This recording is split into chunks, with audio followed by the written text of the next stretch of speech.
பாட்டி சொல்லை தட்டாதே பகுதியில் இதனை பார்க்கும் கேட்கும் அனைவருக்கும் எனது அன்பான வணக்கங்கள்.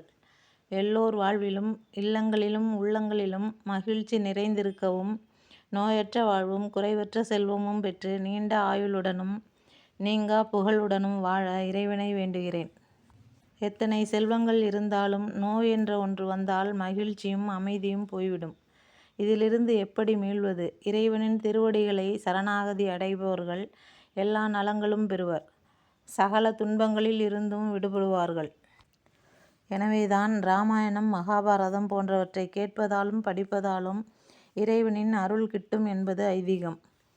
ஆண்டாள் பாசுரம், அபிராமி அந்தாதி, திருப்புகழ், திருவாசகம், விநாயகர் கவசம், கந்தகுரு கவசம், கந்தசஷ்டி கவசம் போன்ற இன்னும் பல பக்தி பாடல்களை கேட்பதாலும் பாடுவதாலும் உடலும் மனமும் தூய்மையாகும்.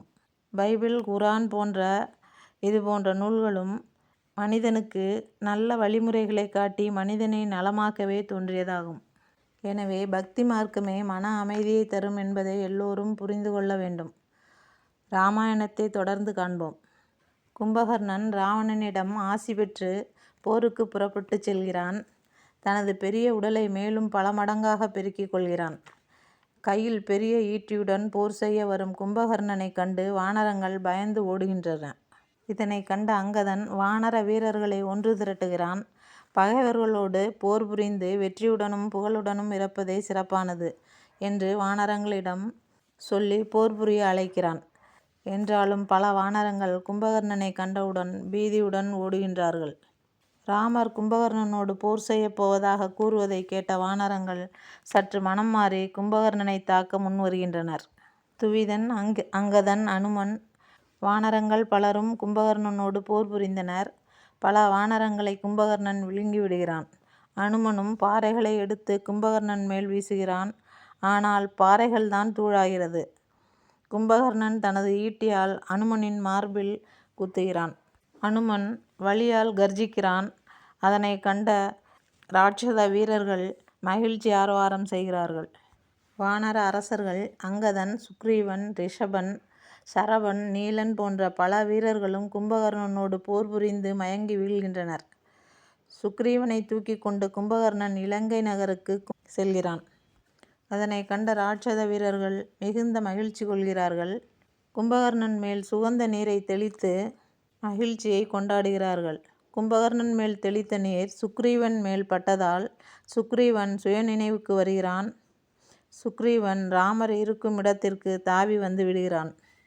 மீண்டும் கும்பகர்ணன் போருக்கு புறப்பட்டு வருகிறான். லக்ஷ்மணன் கும்பகர்ணன் மேல் பானங்களை விடுகிறான். கும்பகர்ணனோ ராமரை நோக்கி செல்கிறான். ராமர் ருத்ராஸ்திரத்தை கும்பகர்ணனின் மார்பில் பாய்ச்சுகிறார். கும்பகர்ணன் நிலை தடுமாறி கீழே விழுகிறான். ஆனால் மீண்டும் எழுந்து பாறைகளை தூக்கி கொண்டு ராமரை நோக்கி ஓடுகிறான். உன்னை விழுங்கும் பாக்கியம் கிடைத்தது என்று மகிழ்ச்சியோடு சொல்கிறான். ராமர் அம்பு மாறி பொழிந்து கும்பகர்ணனின் கைகளை வெட்டுகிறார். என்றாலும் மீண்டும் கும்பகர்ணன் ராமரை தாக்க வருகிறான். அவன் கால்களையும் வெட்டுகிறார். மீண்டும் உருண்டு வந்து ராமரை விழுங்க வருகிறான். அவன் வாயை ராமர் அம்புகளை கொண்டு நிறைக்கிறார். கும்பகர்ணன் மயக்கமடைகிறான். சக்தி வாய்ந்த சந்திராஸ்திரத்தை பயன்படுத்தி கும்பகர்ணன் தலையை ராமர் வெட்டுகிறார். உடல் சமுத்திரத்திலும் தலை அரண்மனை வாயிலிலும் சென்று விழுகிறது. இந்த செய்தி கேட்ட ராவணன் மிகுந்த அச்சமடைகிறான். கும்பகர்ணனை இழந்த நான் மிகவும் பலமிழந்து விட்டேன். விபீஷணனின் அறிவுரையை கேட்காமல் தவறு செய்துவிட்டேன் என்று புலம்புகிறான். இதனை கேட்ட அவன் மகன்களில் ஒருவனான திரிசிரஸ் என்பவன், நான் பிரம்மாவால் பெற்ற ஆயுதங்கள் வைத்துள்ளேன். நான் மிகுந்த சக்தி பெற்றவன். எனது சகோதரர்கள் மாய வித்தைகளை தெரிந்தவர்கள். ஆகாயத்தில் பறந்து போர் புரிபவர்கள். நாங்கள் சென்று ராமரையும் லக்குமணனையும் கொன்று வருகிறோம். கவலைப்படாதீர்கள் என்று ராவணனிடம் சொல்கிறார்கள். இதனை கேட்ட ராவணன் மகிழ்ச்சியடைந்து தனது மகன்களை போருக்கு அனுப்ப ஏற்பாடுகளை செய்ய உத்தரவிடுகிறான். மகாபார்சவன், மகோசரன் என்பவர்களோடும் ராட்சத வீரர்கள் பலரோடும் மீண்டும் போருக்கு ராவணனின் மகன்கள் செல்கிறார்கள். அங்கதன் நரகாந்தன் என்னும் இராவணனின் மகனை கடுமையான போருக்கு பின் வீழ்த்துகிறான்.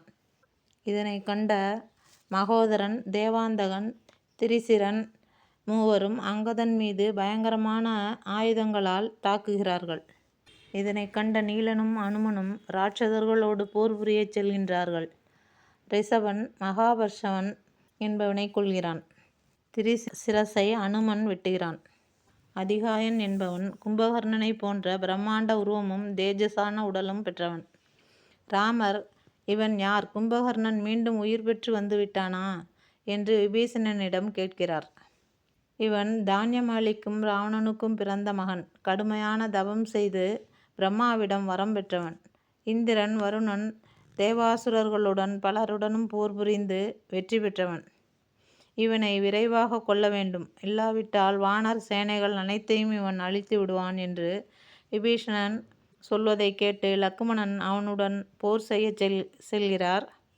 சிறுவனான நீ என்னோடு போர் செய்து உன் உயிரை இழக்காதே என்று அதிகாயன் சொல்வதை கேட்ட லக்குமணன் மிகுந்த கோபம் கொள்கிறான். இருவரும் நீண்ட நேரம் போர் புரிகிறார்கள். லக்குமணன் அதிகாயனின் அம்புகளால் மயங்கி வீழ்கிறான். அப்போது வாயு பகவான் லக்குமணனிடம் அஸ்திரங்களால் பிளக்க முடியாத கவசத்தை இவன் பெற்றுள்ளான்.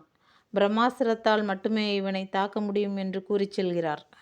மயக்கம் தெளிந்த லக்ஷ்மணன் பிரம்மாஸ்திரத்தால் அதிகாயனின் தலையில் அடிக்கிறார். அதிகாயனின் தலை துண்டிக்கப்பட்டு தரையில் உருள்கிறது. வானர வீரர்கள் மிகுந்த மகிழ்ச்சி அடைந்தனர். இராட்சத வீரர்கள் ராவணனிடம் மீண்டும் சரணடைந்தனர். ராம லக்குமணனின் சக்தியை ராவணன் பாராட்டுகிறான். இவர்கள் சாட்சாத் நாராயணன் தான் மானிடர்களாக வந்துள்ளனர். பலரும் இவர்களை பற்றி சொல்லும்போது இது கற்பனை ஊழல்கள் என்று நினைத்தேன். ராமரை வெல்லக்கூடியவர் யாருமில்லை என்று ராவணன் சொல்லி புலம்பியபடி துயரமடைகிறான். இதனை கண்ட இந்திரஜித், நீங்கள் துயரப்பட வேண்டாம், ராம லக்குமணரை நான் கொன்று வருகிறேன் என்று சொல்வதை கேட்ட ராவணன் பெருமகிழ்ச்சி கொள்கிறான். பல வேள்விகளும் யாகங்களும் தவமும் செய்து மிகுந்த பலத்துடன் திகழ்ந்தவன் இந்திரஜித். எனவே இந்திரஜித்துடன் ராம லக்குமணர்கள் போர் செய்வது என்பது மிகவும் கடினமானதாகவே இருந்தது. எப்படி ராமர் வெற்றி பெற்றார் என்பதை அடுத்த பகுதியில் காண்போம். நன்றி, வணக்கம்.